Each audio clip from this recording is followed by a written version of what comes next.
Bull Bros in the house. Let's go. We are here. We are here. Woo! Big matchup this weekend against the Bucs. I can't wait for this one. This is a big game.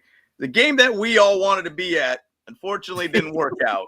Unfortunately, did not work out. But here we are in all of our own domains where we live, and we're going to watch the game this weekend. So that's right. Can't wait for it. Can't wait for it.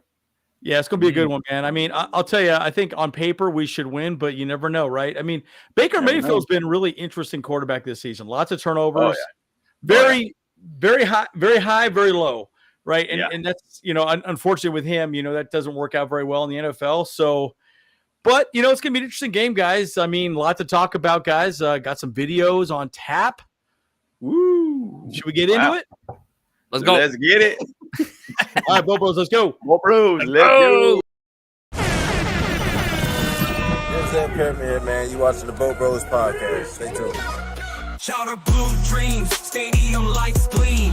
Bo Bros on the beat, lead stream. Chargers rocking speeds, Sonic supreme. From the podcast to the field, we're a team. Charged up, Bo Bros on the night. LA Thunder in electric delight. Bolts in the battle, sparking bright. Charged up, ride the lightning, feel the fright.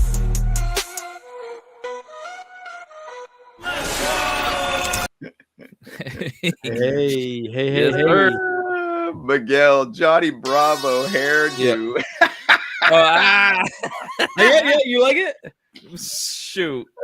Miguel, hey, it's solid, baby. I don't know what you're talking about. It's looking good. Hey, Grandizer 12, what's up, man? Yo. Man, what's up? When lightning strikes, what's up, Grandizer? Is this the playoffs pregame? It is. This is pretty much a playoff game for us now, guys. Well, and the one thing too, and I saw some people chatting about this at some other podcasts, and they said, "Hey, look, last two home games for the Chargers, these need to be playoff environments for the Chargers. Charge them up even more. Let the crowd get loud. Let's make sure we take over SoFi." And to be honest, the last couple games that have been happening at SoFi, it's been a lot more Chargers fans than the opposition. So it's great to see that, guys. And I really hope that a lot of the Chargers fans locally could go out there and go to this game. Both of these games. These two games are huge that are coming up. Obviously, it starts with the Bucs. Got to make it happen, guys. Got to be out there. And to be honest, the tickets, I think, are pretty cheap for this game, too. So get out there and support our Bolts, man. This is a big game, guys. Yeah. And get some free tacos at Let's Taco About It. You know what I mean? Let's talk about it. Yeah. They are always fire. Game Time right now has tickets for $38 for this game. Let's go. Make it happen, guys. $30? $38. What? Are you serious? Let's go. Yeah. Man, I'm about to get Jason's about to hook me up with flight benefits, man. If I get that, dude. I know. Let's go out of the game, dude. Hook me up with a ticket. We go. Man, I can't get you nothing. Oh, jeez. All right, dude. Let's go. Right, dude. Yeah. No, but this is gonna be a big game, guys. I mean, I'm excited. We got some videos to tee up. I've been bad this week. I need to get these shorts together. But anyways, just so you guys know, it's gonna be good. It's gonna be good. Well, no doubt. Yeah, you just let me know what you need me to do, because since I lost my job this week, so I got I got plenty more time for it. So yeah. Yeah. Well, and it's interesting. Kyle's got the movie industry is definitely struggling right now. So you moved to Utah. Hey, but you moved for love, Kyle. You know what I mean? That's right. LOVE. Hey, I'm moved for the family, baby. Because without family, you ain't got nothing. That's right, dude. I don't have friends. I got family. Yeah. you gotta do that the heartbeat sound, the boing, Well, that one's good too. What was the one with like the heartbeat, like you're falling in love? I don't know what you're talking about, man. It's like the romance one. Oh, yeah. There we go. That's it right there.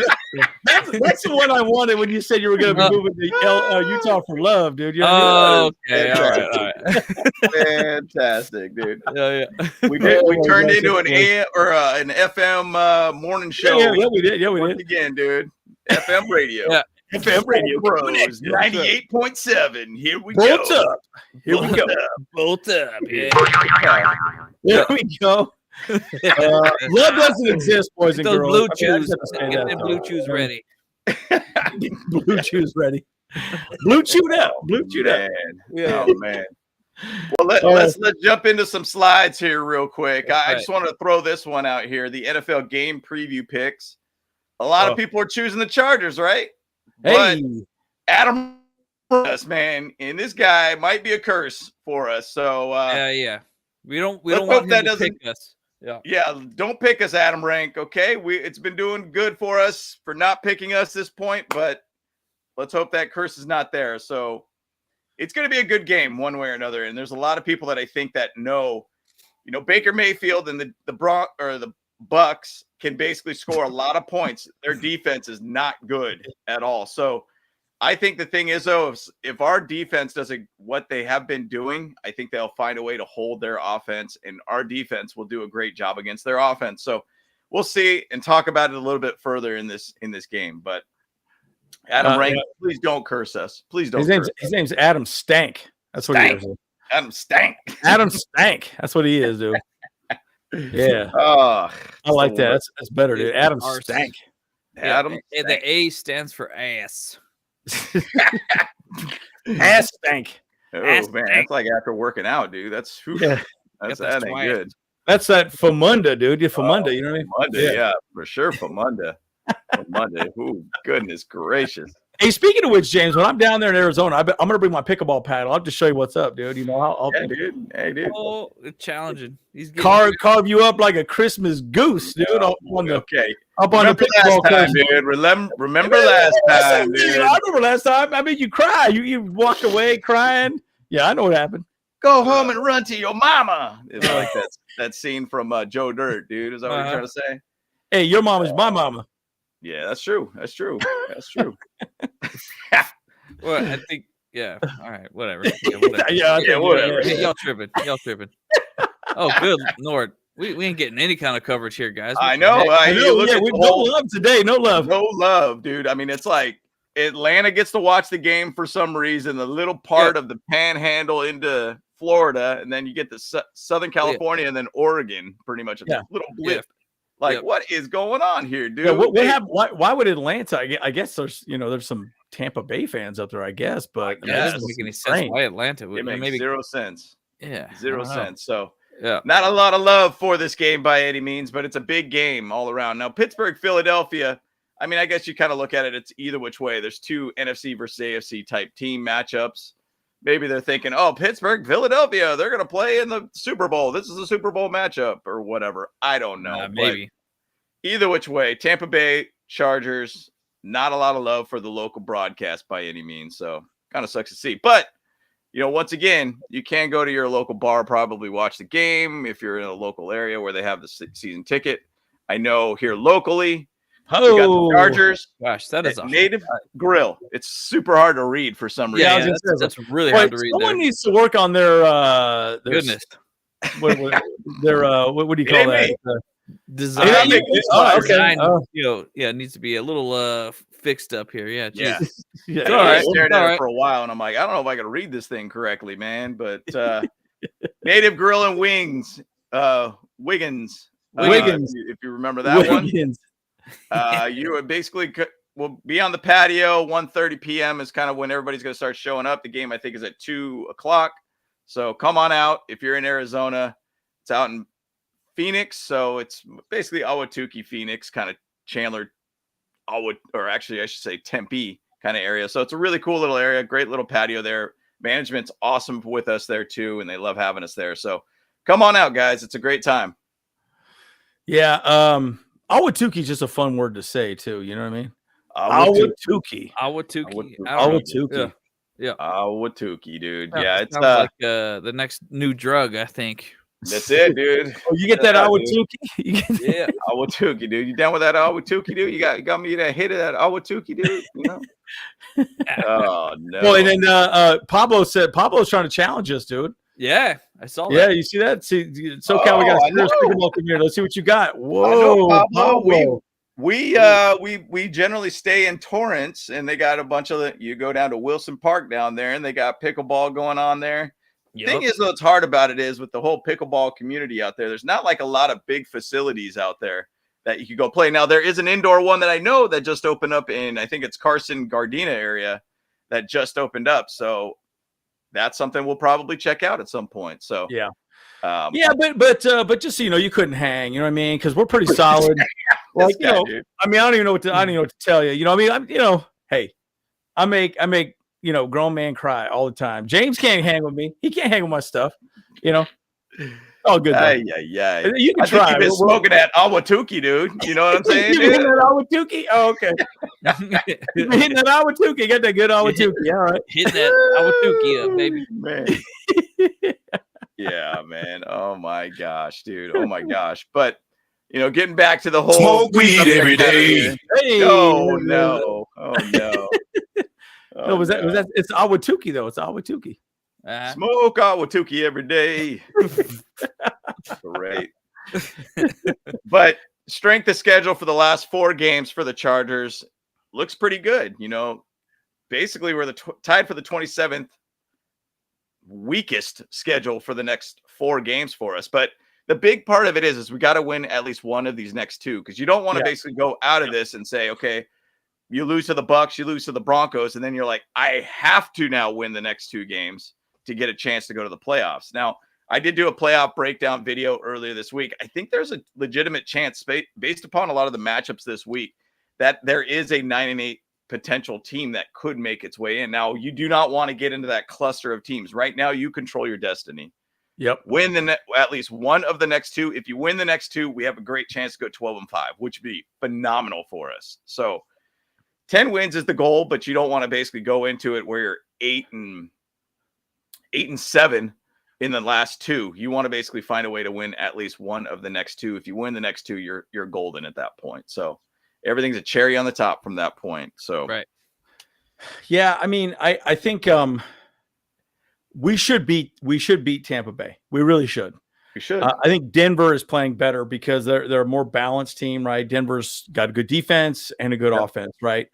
But you can't let a rookie come into SoFi and beat us, especially, an Oregon Duck rookie, and it's just all the above. Like Herbert's got to show up and show out, man. He's got to show them what's going on. So look, I think we should win the next both games, but again, if we split these next 2, it is what it is. Not a bad thing, because then we got 2 very beaten up teams that are wanting to get high draft picks. Yep. That are probably just going to roll over and die. You know what I mean? Like, right. Okay. So like I said, it would be, these are 2 winnable games. Maybe the next 4 games are winnable, in my opinion. Yep. I agree. Yep. I agree. Well, and the crazy part of it is that we basically play, 2 games in a very short type of week. So we play a Sunday game to a Thursday game. Now, we don't have a lot of room to complain, because I think the Chiefs have 3 games in 11 days because of the Christmas Day game and Saturday game. And it's crazy what their schedule is going to be looking like in the next 11 days. But that's what it is. That's what it is. And I mean, we just have a short week, and we kind of get a mini bye after that Bronco game, which is kind of nice, to be honest, for us. I want to say that after that, that's when we could activate Dobbins potentially too, to bring him back. As long as his knee is fine, we'll see where it all pans out with that one. But if we do get J.K. Dobbins back, and then we actually lock up the playoffs, it'd be interesting to see if they might just hold him back till basically the playoffs. Personally, I think it would be good for what's that? Just put him on snap count, give put him on a snap count, just get his legs going a little bit too. Yep. Who knows? But it's going to be interesting to see these next couple games. I mean, bottom line, go out there and get this win this weekend. Don't make it harder on ourselves. How many times as a Charger fan have we seen? We always make it harder on ourselves when we controlled our own destiny. We just can't do that. Cannot do that, please. Yeah, it happens all too often. But I really do think that Harbaugh has flipped that worm. You know what I'm saying? So yeah. The worm has burned. The worm has turned. Yeah, the worm has to flip that worm. Flip that worm, dude. Hey, Flip that worm. Flip that worm. Yeah, but okay. So Grand Azure says all time 8-4 against Tampa Bay. Oh, so nice. Yep. Okay. I have a buddy of mine coming over to my house to watch. He's a good dude. He's a Tampa Bay fan. I'm real upset about that. Oh boy. But I know, dude. I know. Wait. But I got a play here that I wanted to highlight. Can't really do a short on this one, but I just thought this would be a pretty good one. The one thing I will say about Roman's offense, again, we started out really slow last week, as you guys all know. Yep. But this was a good play, and it's unfortunate the way it went. Obviously this is the flea flicker play to Quentin, but obviously got a man in motion, got Matt Locke, flea flicker back to Herbo, great throw, and Q just dropped it. And honestly, he should have had that ball, dude. It was there. It really was there. I mean, he just didn't catch it. But they went to him, and they went to him a little earlier as well too. But I'm gonna also show the play where he took the hit across the field. But man, he was right there. Coverage was open. He put the ball in the perfect spot. But damn, that would have been a huge gain. And he had it in his hands, man. You got to catch it. If it touches your hands, it's caught. Yep. Yeah. I mean, I'll pause it. Look at that. I mean, it's in his hands. Now, again, it's out. But the problem is he didn't use both hands. Yeah. And I think this is where, in his game, he needs to start focusing a little more on just catching the ball and sacrificing the body, right? He uses one hand there and, just, turn and go like this and use both hands, right? And these are the little things that he needs to improve in his game that unfortunately, they're still working through with him. Now, again, you get those figured out, he's going to be a stud muffin, absolute stud muffin. But again, this is where I get a little frustrated with him. Yeah. Well, and the one part of that too is that I felt like early on they kept picking on Trent McDuffie. Like that's their best cornerback. Yeah, which I thought was a little strange. Yeah. Why are we doing that? Like go after Joshua Williams, go after these guys that are not the typical starter corner for them. Like I don't understand why they were like trying to pick on their best corner at that point. Like go after the weakness. Like if I was a coach, go after the weakness every single time, like it's crazy to me to basically see how they did that in the beginning of the game. So I odd choices. Now, once again, you can put that on Justin Herbert a little bit, but I mean, I would have made that catch. Thank you, Miguel. No problem, dude. No problem. This guy's head big enough. You can see how big his head is with that sweater. Got that tiny little elf body with that big old head. You got like that big head from NBA Jams right now, dude. Yeah, I got a candy cane right there. Whatever, relax. It's good stuff. Good stuff.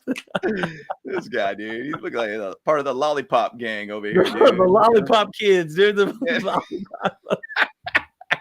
Oh goodness! Oh my God! That's perfect, on that note of the Chiefs game, though, Eddie keeps spamming this in the chat there, because he really wants this point to get across. But Chiefs fans were chanting, "The refs, you suck," when everything goes their way. So how do they suck? Yeah. Did you see that play that it was? I think it was Juju Smith-Schuster that basically planted and just like buried Fulton on the ground. Just pushed him directly to the ground. Fulton got back up, recovered, and then they called PI basically on Fulton. And it's like, bro, like that should have been 2 penalties at least at that point. It should have been a negated situation at that point and a dead play. No, they gave positive yards to the Chiefs. It's crazy to me to see that. Like they always get the calls, and they always get the calls at the right time of the game too. It's crazy. Yeah. LOD, I can't. I just have to duck. No big deal. It's all good. But let's show one more and then we'll go back to the slides real quick. Okay. This is the touchdown score. I'll try and tee up the Quentin crosser because that was pretty sick. He made that catch and then he got that penalty. But man, it's good to see Gus Edwards actually, get a touchdown. Man, I just feel like he's been so inconsistent this year, but I kind of, in a weird way, I sort of feel like we sort of went away. If you watch my recap of the game the day after, one thing that Herbert said, and really Jim Harbaugh said, is they ran the same offense first half, second half. They just executed better the second half. That's the difference. But, it's good to see, a few of these things get figured out. And guys, we've had no real major injuries on the offensive line as well, too. Some of these other teams have had like a ton of injuries, right? Knock on wood. But my point is, it's good to see the offensive line finally get, some push. They did a good job here for sure. And Bozeman's been playing better. As much as I gave him a hard time at the beginning, he's actually been playing a lot better since the first year for sure. But, I think it's a big thing. Again, this is just a simple little play, inside zone. And, he made it happen, right? Boom, boom. And Zion Johnson did a great job. I mean, look at the way number 77 runs here. He really made this play work. Watch. He doubles 69 here. 69 dudes. Boom, hits him. Hits number 35. But he made the play happen. I mean, it was pretty much his play, and Edwards, hell, I could have ran that ball in. You know what I mean? My athletic self. I also think okay, wait a minute. This guy's saying I could have shot that ball. There ain't nothing now I could have ran that ball in. This guy, dude. This guy, get out of here, bro. What I like about this play too is that 32 is acting from the Chiefs. He was acting like he knows what he's doing, but then he gets like stopped up, and then he's like all confused. He's like, "Man, look at it! Man. Oh man, come on, man! I should have had that, man. I should have had that." And Frank was like completely out of this play too. Yeah. Right. Yeah, he basically pushed out. Tranquil. Tranquil out of the play. Like, which was really weird. Yeah, he's like, "Hey man, go this way," and then he's completely out of the play. Yeah. He like blocked his own guy. Yeah. I got this. Oops, okay, no, I don't got it. Oh, I suck. Oh, idiot, dude. Idiot. Kansas City cheats. Yeah. See, Miguel said, "Andrew's talented. Don't hate, bros." I mean. All right, minus 5 points for that, Miguel. Oh, no. We don't like those brown nosers here. Come on. Oh, dang. Oh, shoot. Yeah. Hey, it's all good. It's all good. Hey, don't be jealous. Don't be jealous. Well, speaking of talent, here you go. Here's a good meme right here. And Travis Kelce talked about it on his podcast. He's like, "Look, man, like you can't tell me that Justin Herbert is one of the best effing quarterbacks in the National Football League." I mean, and I sent a video to my bros, and I don't even know if they watched it or anything like that, but it was Chase Daniels. Which video? It was a Chase Daniels breakdown of the last game that Justin Herbert, dude. Yeah. I mean, he was throwing darts. Like Justin Herbert. I mean, when you watch when he throws the ball, and I didn't want to say what I was thinking in my head, when he throws the ball, such a tight spiral, perfect looking ball pretty much every single time, dude. Yeah, it's crazy. His placement is ridiculous, dude. And it's just amazing to watch Justin Herbert. Like, personally, when I watched that video, obviously during the game, I was like, phenomenal throws, great catch. It obviously takes 2 to tango to make it all work kind of thing. But the way he throws the ball is phenomenal. And Jim Harbaugh is really elevating Justin Herbert, in my opinion, in a lot of different ways. So, look, Travis Kelce represents and understands that, like, Justin Herbert's an absolute stud. And it's not like we've had a lot of games against the Chiefs where we've gotten blown out by any means. It's always tight games. And always tight. Our problem is we give the ball to them to finalize games in fourth quarter. And that's our biggest flaw. Like, I really wish we could find a way. One, either the defense finds a way to basically make a big stop, or two, we find a way to hold the ball at the end to basically make it happen. I mean, even to say the way they ended that Chiefs game, there was people at a watch party who were like, just let them score. Just let them score. Just let them score. Because our offense scored on every drive in the second half. Like, let's just give us the ball and let us basically run the game at that point. And put it on our offense to make it happen. Right. And I think it could have been the right idea, in my opinion. Mm-hmm. Yeah, I mean, I can see that. I mean, I wonder, because there is a couple situations that is very much a good strategy. Like, they've done that before in some teams where they're like, all right, just let them score. Let's give us our own time, or give us the clock itself to make us control the narrative, But I think the problem is too, is like with that mindset though, is that obviously you're putting yourself in a very difficult situation. Sure. And also I think Justin Herbert he's been very bad against the Chiefs in those game-winning drive situations. Like where he has the ball at the end. Yeah. Specifically against the Chiefs. I think if he had a minute at the end of that game, we would have gone down and kicked a field goal for sure. But we didn't have a minute, right? They ran it down. Right.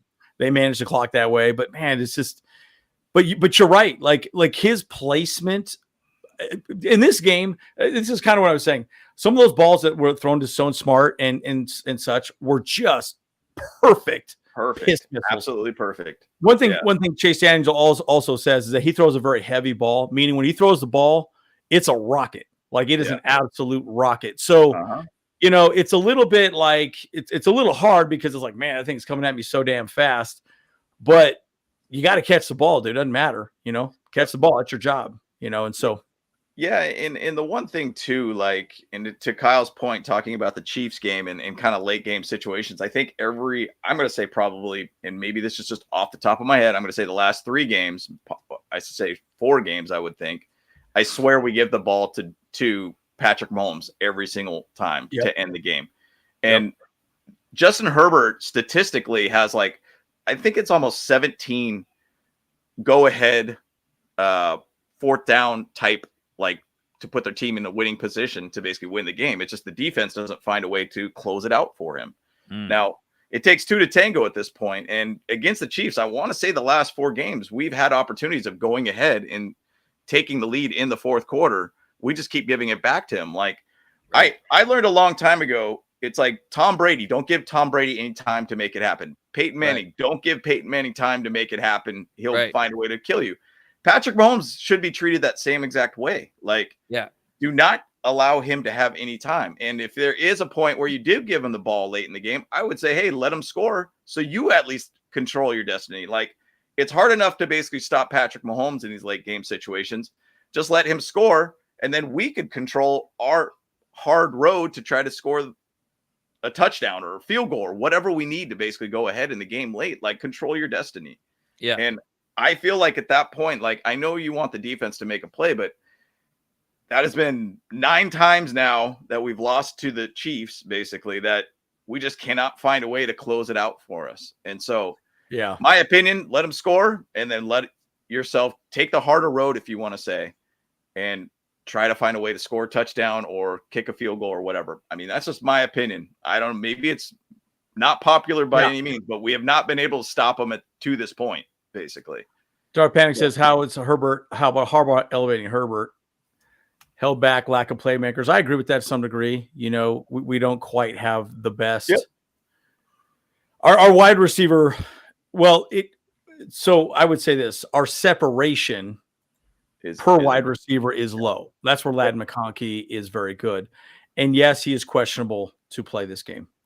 He has practiced all week though, so I would say it's probably favorable this week that he will play. Now He'll probably play. I think, and I did look at the yards of separation for Ladd McConkey. I think it's 2.9 yards, which is at an elite level at this point. It's Jamar Chase. It's you're Jefferson. You're at these high level elite type dudes. So he's doing great. Everybody else on the team is not doing great. Yeah. But I will say long routes are basically killing this team a little bit too. And it's long out type routes. This is a good example of that, right? And I think this is where I get a little frustrated with the play calling right now is that basically we keep having these super long progressing routes. Yep. And it's nice because Herbert has a great arm, but dude, this is why, 4 seconds in the pocket. Of course, this one was pretty quick, but straight to Palmer. And again, I think those are open all the time, but I don't understand why we're not throwing them more frequently, right? And so, or mixing it up and throwing some short yardage plays in there as well too. You're just not. I'm not seeing a rotation of short yardage and long yardage, right? Because again, Herbert back in the days was, he's a check down Charlie, right? He was just throwing 5 yards, But we also had Eckler, right? Eckler was great when he got the ball in his hands. And now, I mean, dude, that's a 20, 25-yard throw right down the field, right? And on the dot, by the way. I mean, absolutely incredible. And so, I'm just saying, it's been a little, again, the offense has been very different this year compared to what we've been in the past. More power run game, more power, more physical. But we're also just trying to move the ball downfield in larger chunks. So, it's been a little bit of a different type of mindset. I just think you could blend it a little more. I guess that's what I'm getting at. Let me land my plane. And if I'm looking at this right now, currently right now, Justin Herbert throws over 20 yards right now of his passes. And if this is AI basically generating this correctly, 63.9% of his passes have traveled 20 yards or more this season. That's pretty high. Like, that's very, very high. Now, I'm not mad at that. I love seeing like the downfield throw and everything too, but you would assume that it should be kind of a little bit smaller of a percentage, that 63.9% of your passes have traveled 20 yards or more this season. Yeah. That's a lot. That is a lot. Now, who doesn't love the deep throw by any means? Those are big, big chunk plays and everything too. But that is a lot in my opinion. Now, in contrast, if you look at the season for every season that he's had in the NFL, this is actually his lowest percentage of over 20-yard base, 20 yards plus type throws in the NFL, or at least for his season. His highest was at 68.2 in 2022. Wow. It's kind of crazy to look at that. But anyways, something I just thought was kind of an interesting thing to kind of look at. There is a lot of 20-plus yard throws that he is doing right now. So pretty crazy to see. Yeah, it is an interesting change offensively, but the biggest thing is you want to keep Herbert healthy. I do think that I think that it was weird. Like, I felt like we abandoned the run game a little early in the first half. Big time. I mean, there's a lot of things we could have done differently. So you do still scratch your head a little bit on Greg Roman's offensive play calls at times. You're like, man, why? But hey, we had one of the best third quarters we've ever had this season. 2 touchdowns. I think up to that point, we'd only had 1 touchdown the entire third quarter. Yeah. The entire season prior to that. So we got 2 this last time. And so, it was good to see us bounce back, but I still think, fourth quarter we sort of struggled. So yeah, I agree. For what it's worth. Yep. I agree. And what was it? The stat line, I think that Justin Herbert was only going to have like 20 touchdowns this season. So he's at 14-1 right now. Picks to interceptions. So he's got a little bit of a makeup that he needs to do in these next 4 games to get over 20. So, which is so surprising, crazy. But where it really he struggles is that he doesn't have the best, supporting cast around him, right? Stone Smart, it'll probably be that guy now. Yeah. But dude, but Disley he's a blocking tight end, man. Yeah. He's a C gap cover guy, right? For the run game. He's not really a guy that's gonna, stretch the field or anything like that. Ladd McConkey is more of a possession guy, and Quentin is supposed to be that explosive guy, but as you know, he's had some drops, right? So it's been tough. It's been tough. So I think that's probably the biggest reason why I think we've had a hard time.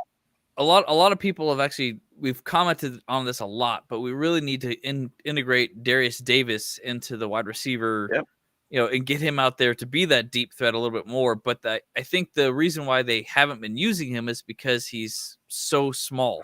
He's like, what is it, 5'8" or 5'6" or something like that, Yeah. And, and he's not that, heavy either. So he'll get pushed around and, he has to get like a lot of separation in order to really matter, I guess, on that stuff, but he is one of the fastest guys on our team. So it's like, I think we should be able to do that. At least just, if anything, he could just go out there and run and just take away a safety, because if the safety doesn't like bite on him running deep out there, then he's going to be wide open, Yeah. 100%. So like that, they should be integrating that a lot more. I feel like, Yeah. I think they have worries about him getting injured. He's fragile, right? He's definitely a smaller guy. In the Harbaugh philosophy of things, he's definitely doesn't fit that, philosophy of big, fast, physical kind of guy. So right.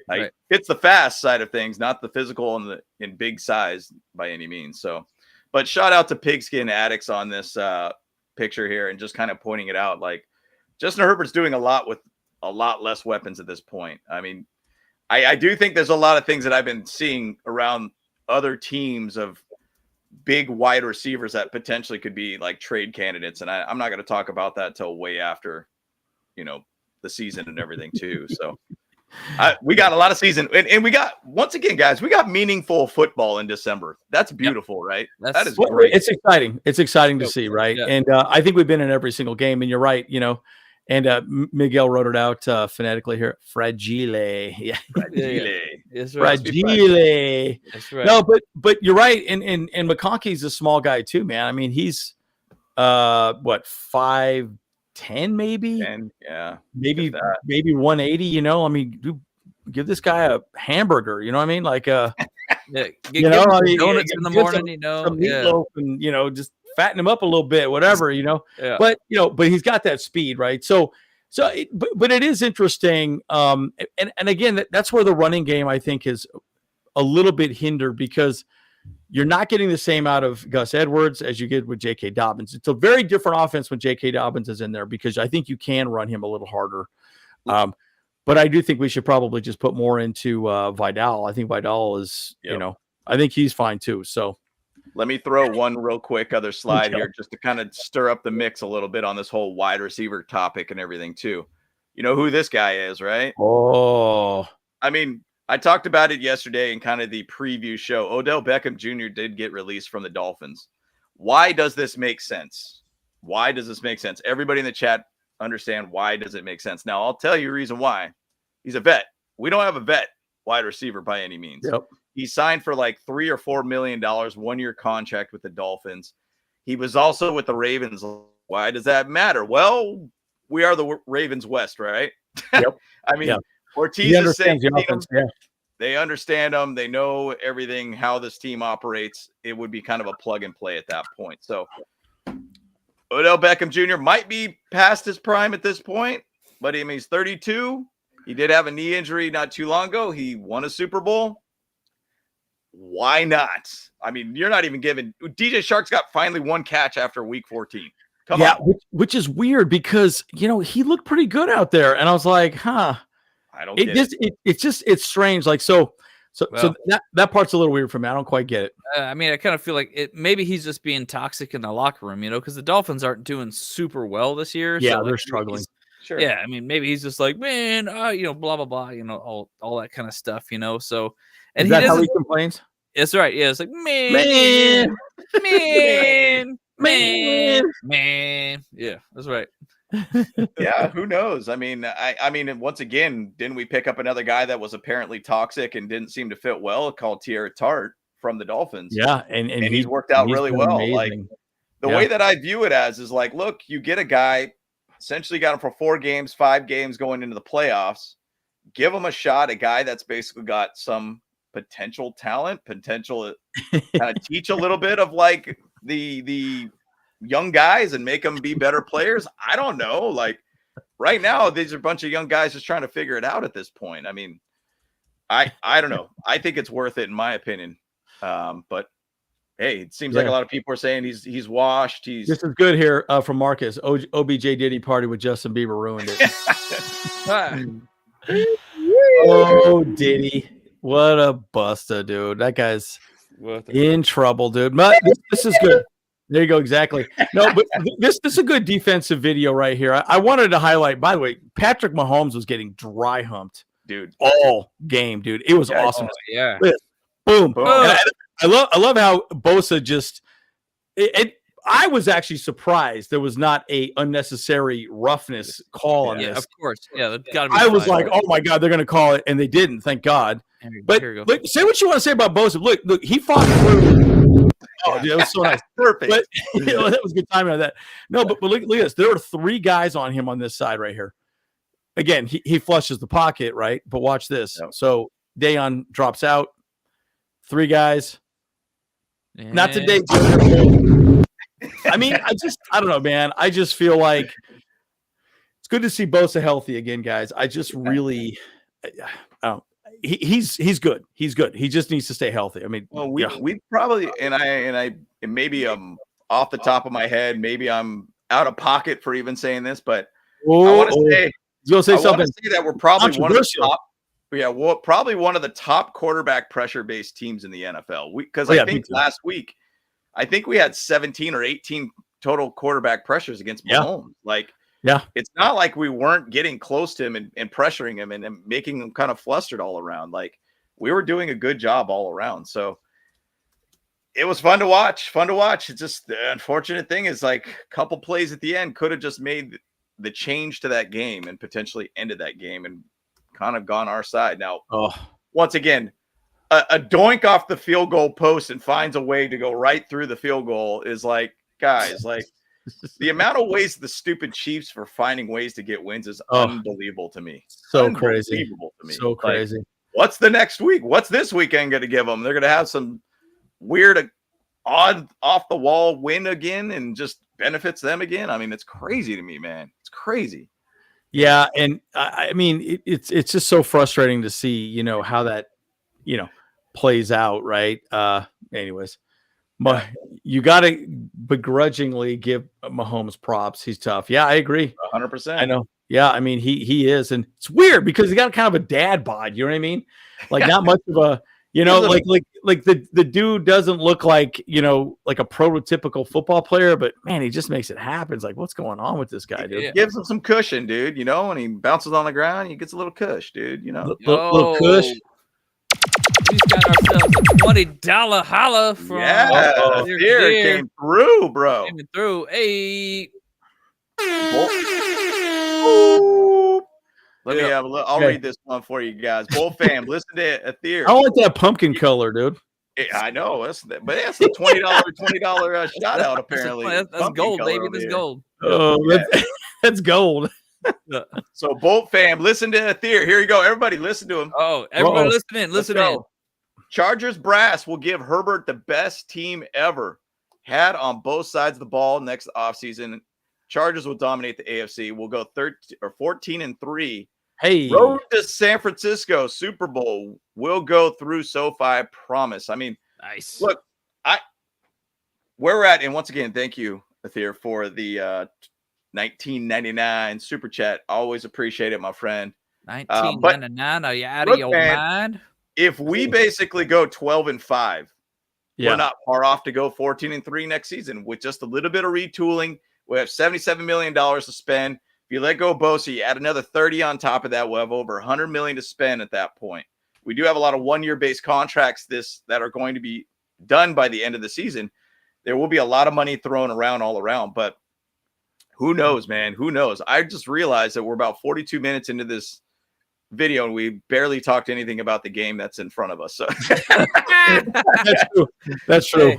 Yeah, we need to talk about that. We always get a little sidetracked, you know. So and we will. But let's. I'm going to show this one play, and then let's talk about Tampa Bay a little more as well too. It is always good to recap, though. It's nice recapping what we have, where we came from. But man, this is the one Herbert missed. Now again, you could say he might have missed it right there, but what I think was happening was Herbert thought, I'm just going to throw it in the middle and let him run underneath it. But Palmer was running more of a post. Yep. So, but watch this. I think this is Clark right here, right? Wow, look at that. Boom. Oh, gosh, that was Palmer. Wait, who? Where? Yeah, so Clark right here. So, and his hand kind of got in the way there. Yeah. So, I don't know. But, man, he just was so close. So, I don't know. Right there.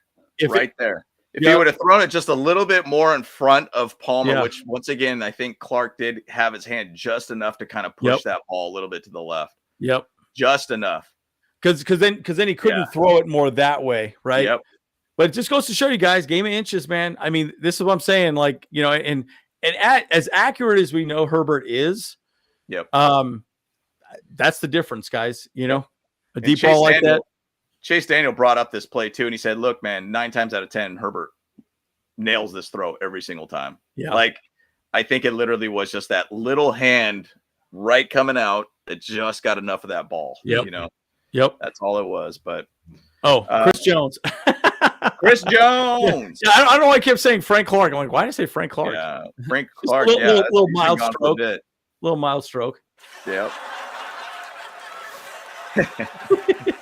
Frank Clark. Yeah, I was thinking that too. I was thinking that was Clark. Yeah, Frank Clark. Like, I don't know about that guy. Yeah, Chris Jones. There we go. Chris Jones. Yeah.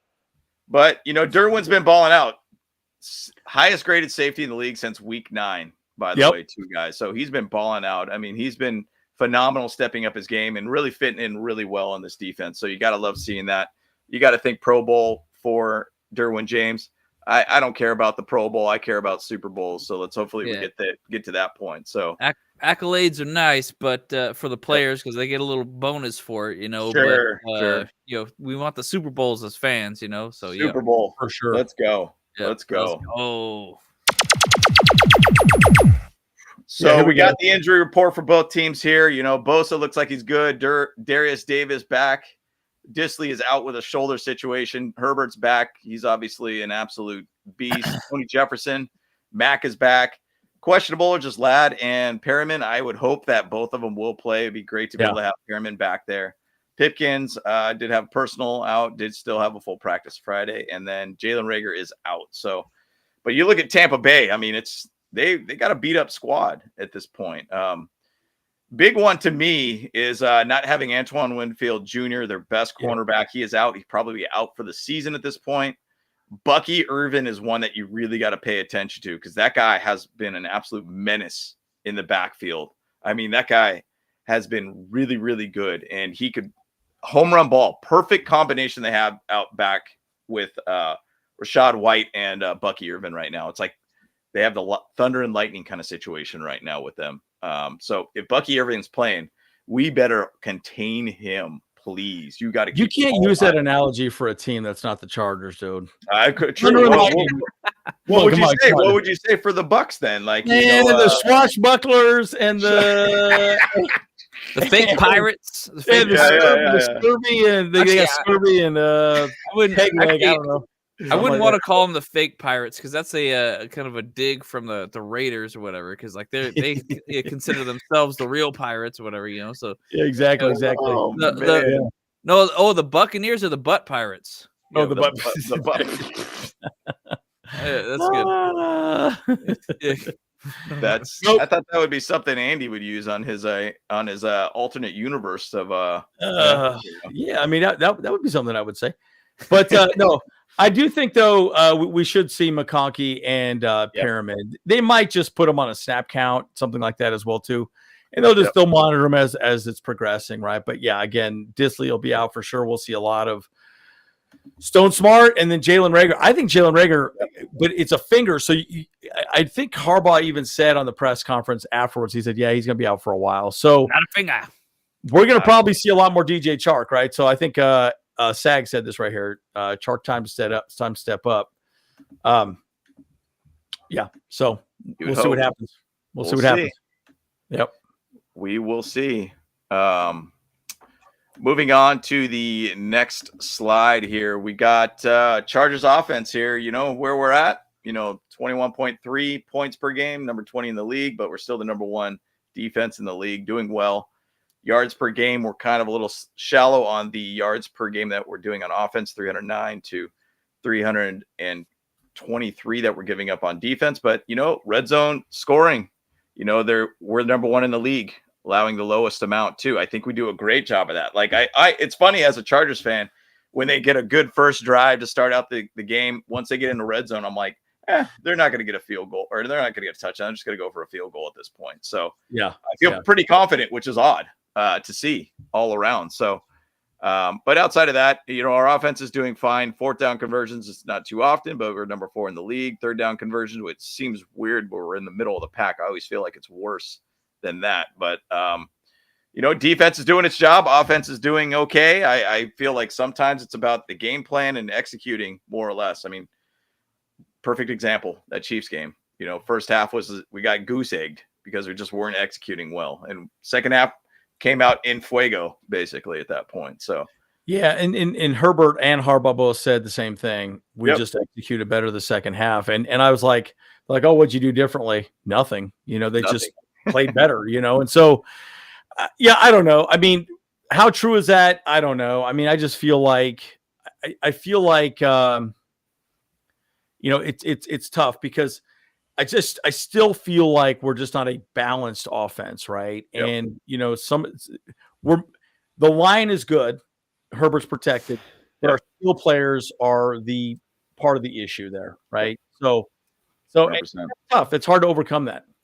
Yeah, and just to say our unbalanced offense right now, we're throwing the ball 53.62% of the time right now versus 46.38%. Now, even to say the rush play percentage that we're doing on offense is still 9th highest in the league. So it's kind of weird where you kind of look at that. But I do feel like we kind of love to lean a lot more on Justin Herbert making plays versus kind of play our physical type run kind of game to start out the game. So, but I get both ends of it. But I do think that Gus Edwards and Kamani Vidal are running well. We're just not giving them enough opportunities. Yeah. Yeah. And they need to get going. Yeah, I agree. Yep. This is a good little defensive play here. This is a corner blitz here from Derwin James. Again, he is such a freak of nature. Amazing, and again, this is really what BS tried to do with Derwin James, but just couldn't do it correctly. Yep. But watch what Derwin does. He's hanging out. He just relaxing. Oh yeah, I'm just going to play nickel, just going to cover number 1 or whatever. He just kind of gets lost in the shuffle, and then comes right up on the end. Boom, nothing. Dude, just gets through 2 people, athletically puts him on the ground. I mean, I'm just saying, like, this is where he is so good. But what I want to emphasize here is you cannot run this play unless you have 2 good safeties back here. Yep. Just putting a lid on top, because that, again, Derwin James is going to be there, but you got to make sure you have 2 guys up on top that are going to at least, put a lid on it. Right. Yep. And this is Marcus May, who we just got from Miami. And then you got Elijah Molden, who we got at the very beginning of the season off a trade. Right. So I'm just saying, like, we've done a really good job of adding to the defense. Strangely, not a whole lot on the offense. I kind of feel like, but that's where my argument is always that it's harder to add people midseason on the offense in most cases. You don't let skill players go that are good. Nope. Not at all. Not at all. Not at all. But, it's defensively, we've done a great job of adding a lot of different players on that defense because we knew there was a lot of holes going into the season. So they ended up finding a lot of ways to fill them holes. Fill them holes. And I mean, the one thing too, just to think of next season too, since a lot of these guys are on 1-year based contracts, like, we're going to have to obligate some money re-signing some of these guys. I can't imagine it's like a full reset once again. So for sure.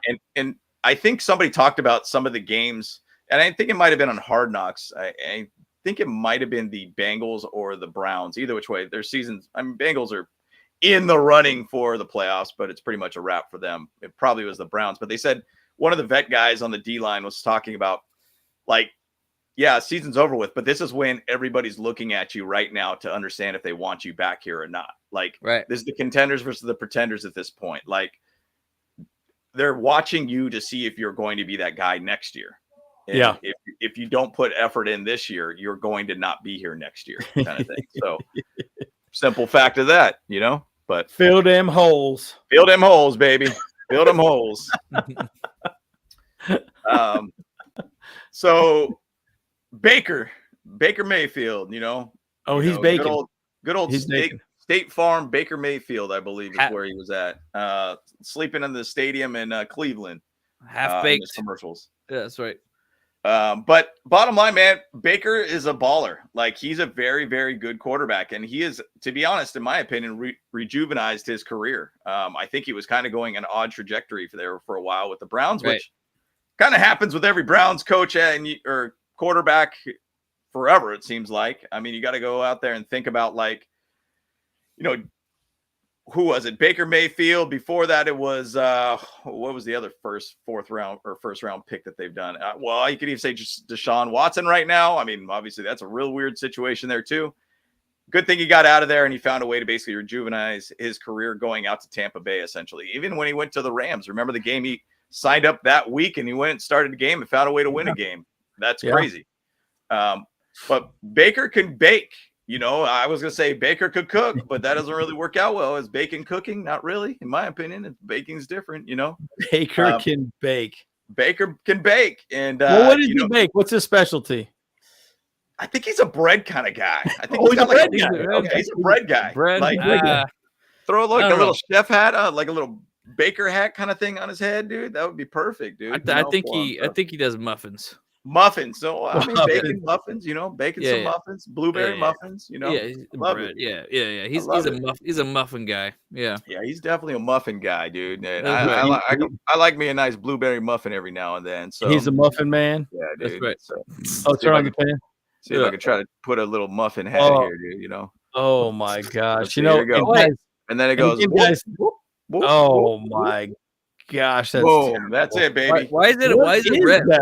Why has it got a red chef? Hey, because he's a Buccaneer. Yeah, that's he's a red color for him. He's staying true to colors. True to colors, baby. Okay.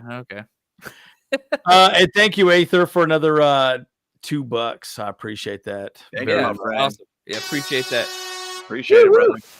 Must win game by Larry. I agree. I think Aether's almost caught up on his thing. So no. He's still $200 down. Remember? No, $200 down. Yeah. Dude, nothing wrong with that. Yeah. Nothing wrong with that. But going back to Baker, big thing about him, he does make mistakes. And he has been making mistakes. Last 2 games, he's thrown 4 picks to 4 touchdowns. If you give him a little bit, it's like you give him a little bit too much time, he finds ways to try to push a ball in a small window, essentially. Yeah. And it kind of gets him in trouble. So his picks, if you get 1 pick early in this game, you're going to get a second pick pretty much, is the way that I've always felt with playing against Baker. So get him. I think we have really good coverage corners. Obviously, you got, Cam Hart has played well. I feel like Tarheeb still has played well. Obviously, Derwin is one of the top safeties in the league. We got, obviously, even to say Elijah. My gosh, why can't I? Molden. Yeah, Molden's doing well. I mean, we got guys that are out there. Actually, one of the top linebackers in coverage is Deion Henley right now in the NFL. Yes, sir. He's guys. killing it. We just be able to, if we just find ways to cover everybody, which they have a lot of weapons on their offensive side. I think Baker will find ways to basically make some mistakes. So, and they also are -2 in turnovers this season too. So there's a lot to see. We do a good job with coverage. We'll find ways to get, turnovers for sure. And once again, turnovers win games, sacks, and drives, basically. So it's a big difference to it, guys. So now thinking for the run game, Rachaad White, Bucky Irvin, I don't know what we considered as, can't say thunder and lightning with this. You can't say thunder and lightning, dude. You got to say that. Can't say that. You got to say Flint and musket or something, or you got to say the scabbard and the sword or something like that. Scurvy and Burvy, scurvy and Burvy, scurvy and dysentery. Wow, ooh, that's bad. That's bad. Yeah. Yeah.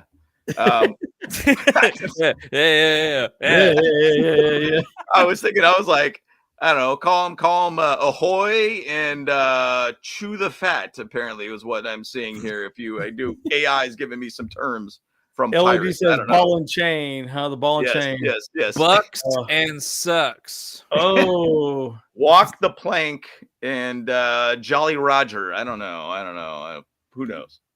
I don't know. We're throwing too many things out here, but Bucky Irvin has been balling all around. What the hell is even that? Yeah, that's right.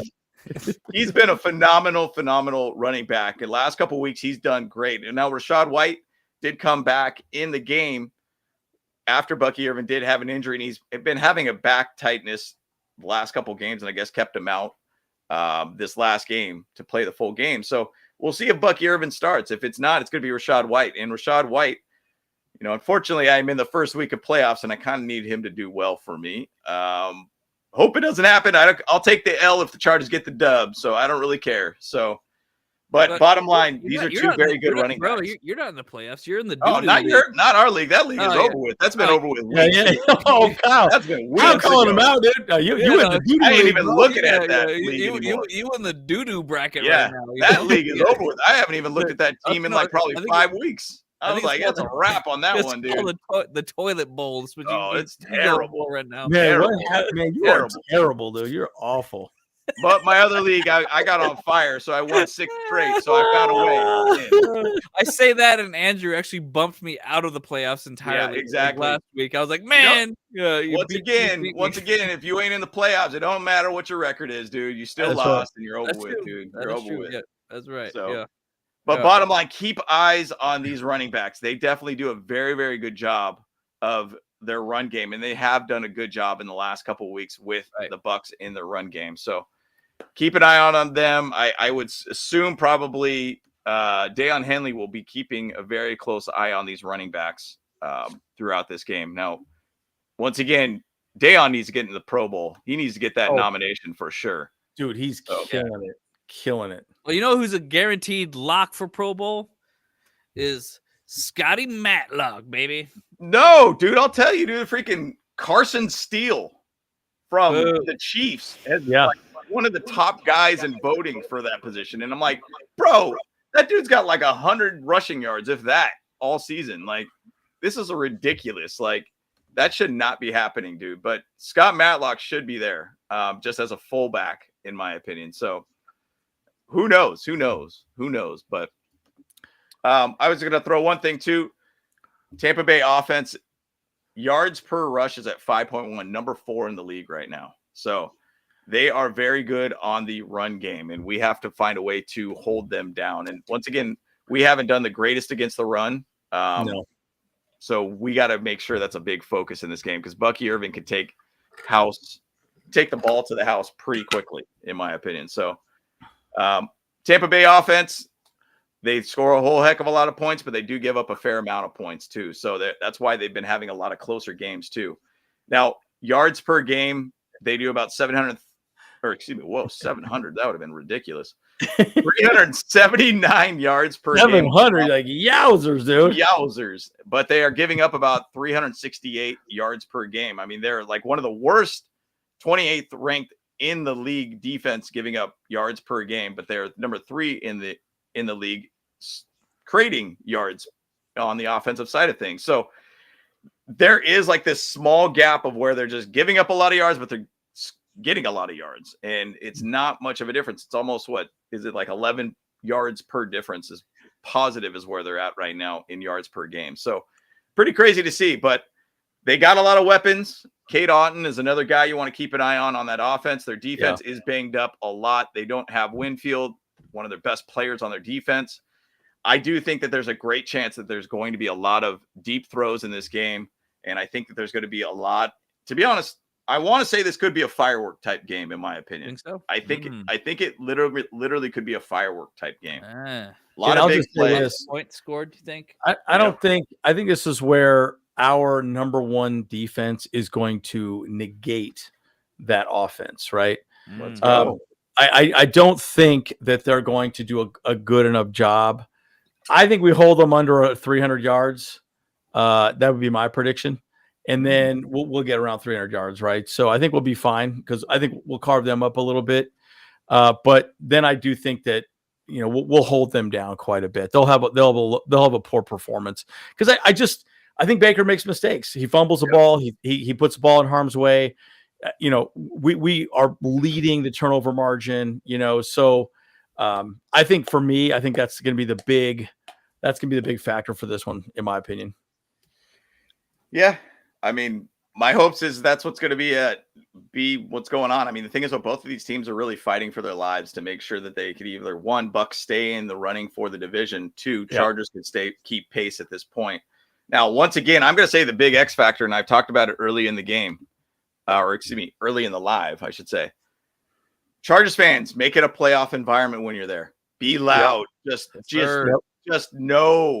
let them know you're there, and be very, very loud throughout all the defensive stands. Make sure that they are just not able to basically hear any calls on the field, and just make it loud for them, man. That'd be amazing to see. That'd be awesome. Yeah. And here's the thing. So the Bucs apparently are -2.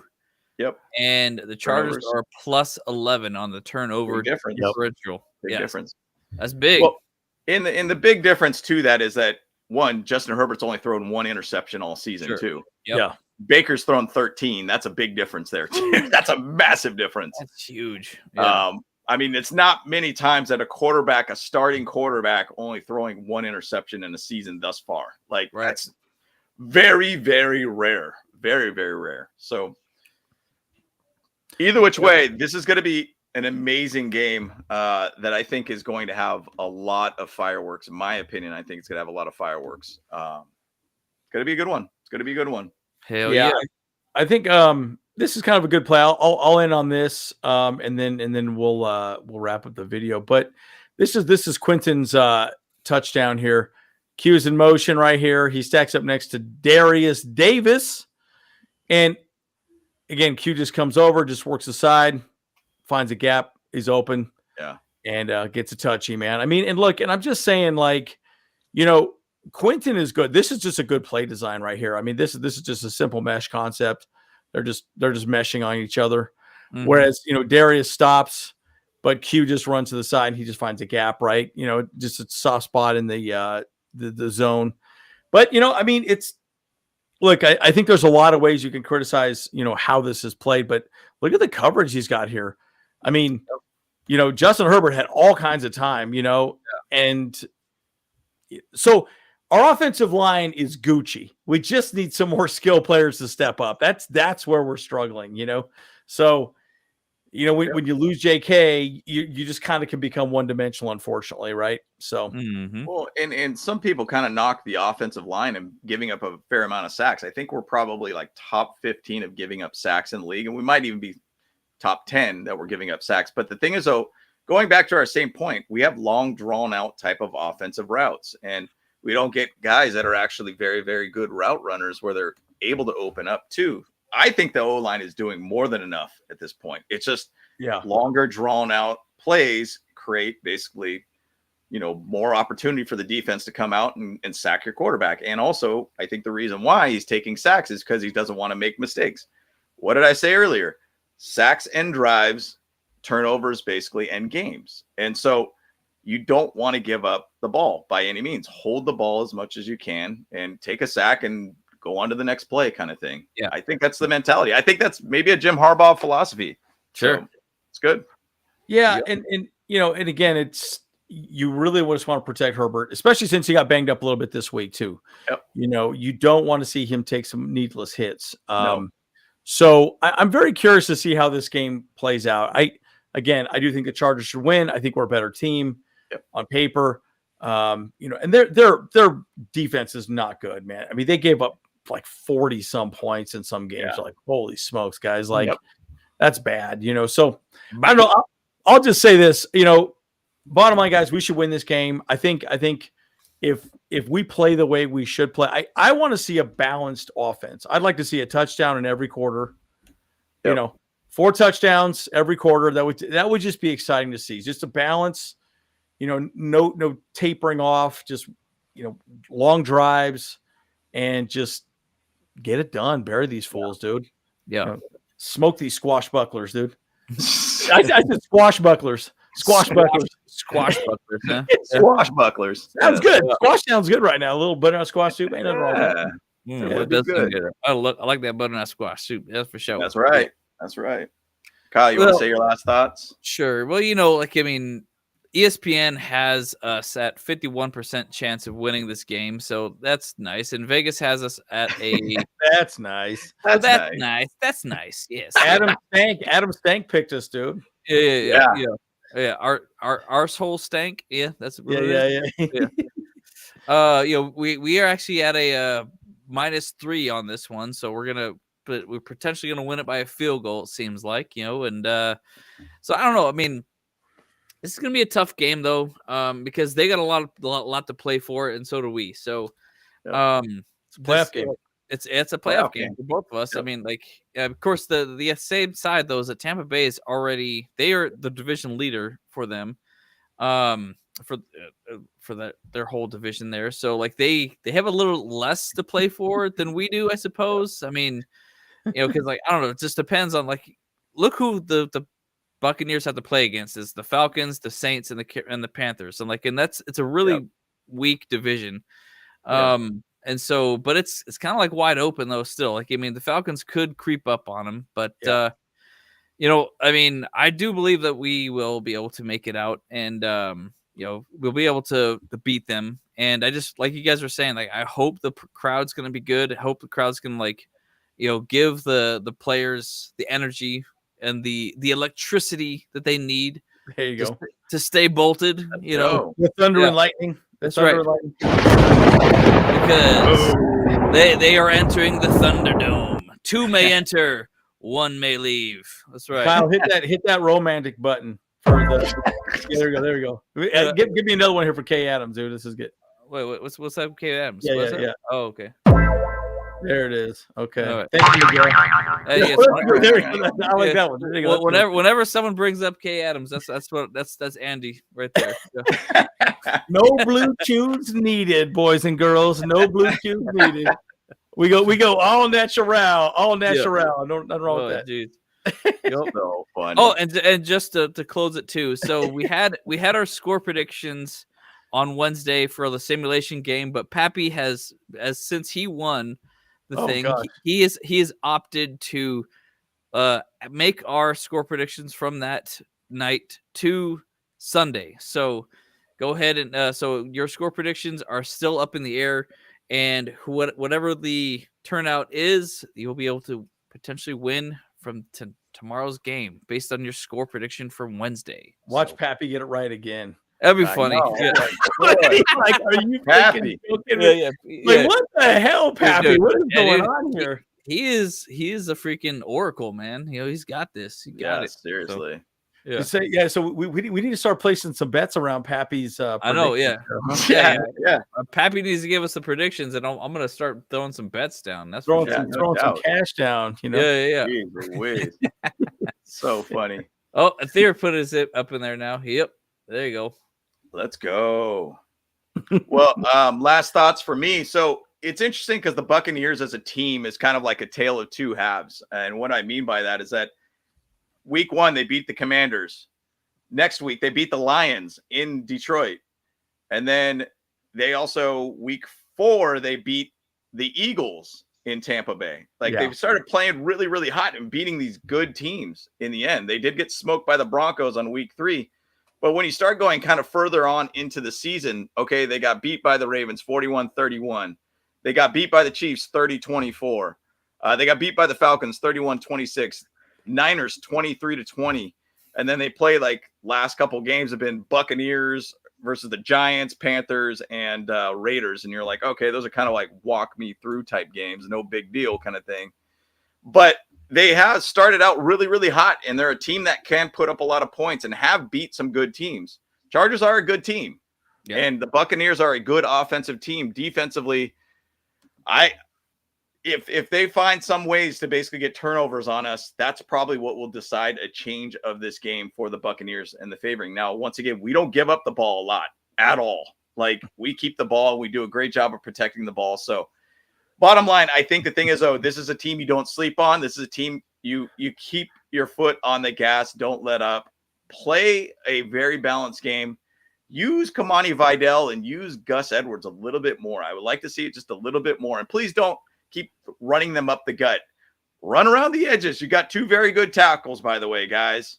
Just roll out a guard with them as a lead blocker with Scott Matlock. Let them run around the edges. And they don't have that good of a defense right now. A lot of people missing on that defense. So bottom line, I think this is going to be a great game. I'm excited about this one, guys. Yeah. You got to use a blue chew to supercharge that thing. Thank you. Daniel, what's up? Let's go. Like that. Well, guys, I will say this. I'm excited. I wish we were there. I wish the Bolt Bros were there in action. It's sad. It's sad. We should be there, quite frankly, guys. But schedules ain't going to work out for us. But we're going to be there in spirit. We're going to go live after the game, obviously, of course, as we always do. And Kyle, you coming up to watch the game at my place? Maybe. I'm not 100% sure. Yeah. Okay. So, I mean, I do got one more question for everybody. Who's got it better than us? That's right. Yeah. High fives for everybody. High fives. Yeah. Well, good. Well, guys, we're the Bolt Bros. We'll see you guys in the next one. Bolt Bolt Bros. Bros. Let's go. Hey, what's up? Cameron Dick here watching the Bolt Bros podcast. Let's go. Charged up, Bolt Bros on the night.